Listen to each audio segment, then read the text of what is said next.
India thinks it's winning the global popularity contest, but in reality, it's being left alone at the table, with nobody to eat lunch with.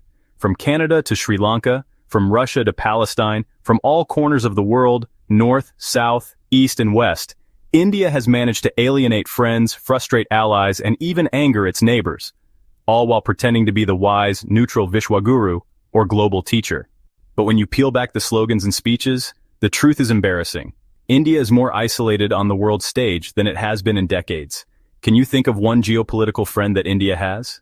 It only has acquaintances who trade and do business with India while barely tolerating them.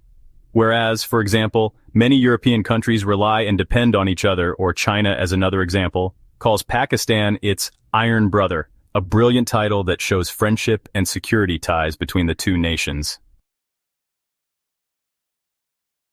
Let's start with the most damning story.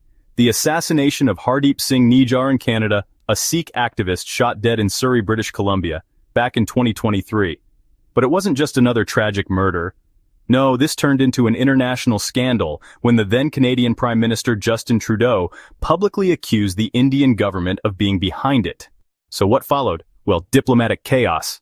Canada expelled Indian diplomats, and in its usual defensive arrogance, India retaliated.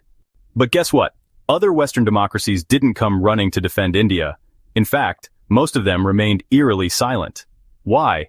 Because, honestly, India's hands didn't look clean, and many of those countries had their own complaints about India's behavior.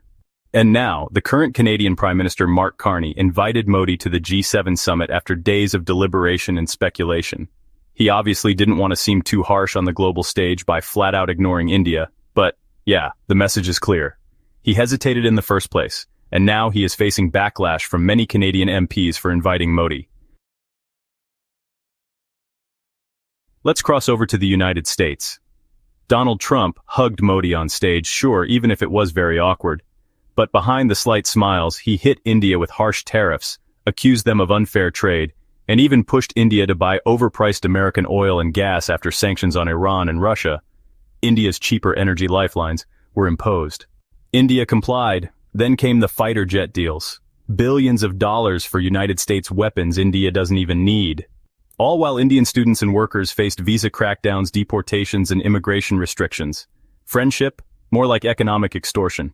So Trump is a businessman first and foremost. He basically looks at every situation and asks himself how he can profit from it. And he definitely sees an opportunity in Modi's nationalistic behavior. Netizens keep saying that America, the world's oldest modern democracy, and India, the world's largest democracy, are bound together by free spirit and democratic friendship.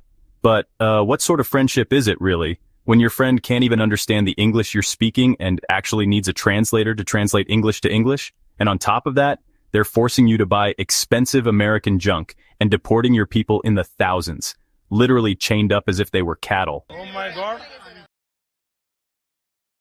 But honestly, India's real diplomatic downfall came when it tried to, sit on the fence over the Russia-Ukraine war. While the rest of the world condemned Russia's invasion, India kind of played both sides, buying Russian oil for below the international price cap while still attending Western summits and pretending to support a peaceful resolution to the conflict. The result?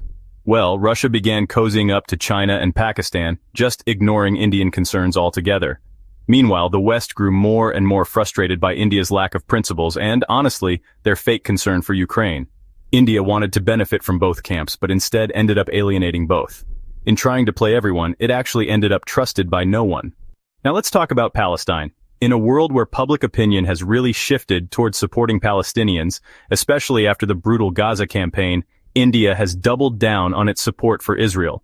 In fact, India is one of the few major countries that has flat-out refused to condemn Israeli actions. Why is that? Well, because Modi's BJP sees Israel as an ideological ally, a fellow ethno-nationalist state. But this has cost India dearly in the Muslim world, with even traditional allies in the Gulf quietly starting to distance themselves. And on the global stage, this has just cemented India's reputation as a regime that's kind of out of touch with basic human rights. Recent polling shows a pretty big shift in support for Palestine in almost every country apart from India and just a handful of others. So yeah, way to isolate yourself again, India. Regionally, India's behavior is even worse. It talks about peace and unity but acts like a schoolyard bully. Look at Nepal, where India blockaded trade over a political dispute creating an economic crisis. Or when they stopped basic human aid entering Nepal back in 2015 just because they changed their constitution. Newsflash India, Nepal is an independent and sovereign country. Or Bhutan, where Indian pressure has stifled any independent foreign policy. Bangladesh, which once saw India as a partner, now accuses it of water theft and border brutality through the persecution of Muslims in West Bengal. Just last month, India pushed 300 people out of their villages and into Bangladesh. Typical bully tactics. Sri Lanka, desperate for help during its economic collapse, turned to China because India offered too little too late, and only when Beijing's influence became a threat. They even declined the land bridge that would have connected India to Sri Lanka partly because of this. Imagine that, your neighbor wanting nothing to do with you. And, of course, there's Pakistan, where India has taken diplomacy off the table entirely, reducing interactions to military standoffs and propaganda wars. Pakistan and India are a geopolitical hot pocket, and Modi's actions do not help at all. All of this matters because it translates into real geopolitical and diplomatic issues for India. I'm sure most of you have seen the map of China's Belt and Road Initiative. It consists of two parts. An overland route full of Chinese-backed investment and infrastructure projects that goes through Pakistan, Central Asia, and all the way into Europe. And a sea route which invests in ports, docks, and shipyards in places like Singapore, Indonesia, Bangladesh, Sri Lanka, Pakistan, and East Africa, and the Middle East. Basically, if you map it out, it completely surrounds and sandwiches India. That's the power play that's been slowly and methodically happening for the last decade. And India is like a frog in warm water that keeps getting hotter and hotter without realizing it. But nobody is willing to call it out or push back because of India's geopolitical isolation. In fact, most countries are supportive of China's projects and don't really care too much about India. East Africa, which historically received a lot of Indian immigrants and traders, would have been a brilliant ally to counter this, but instead, China courted them and won them over. It reminds me of a quote from an African politician. Every time China visits, we get a new hospital. Every time the West visits, we get a lecture. But in this case, India didn't even bother to visit. It's no surprise that they prefer China over India or the West. So while India dreams of being a global superpower who can push its weight around, the reality is painfully clear.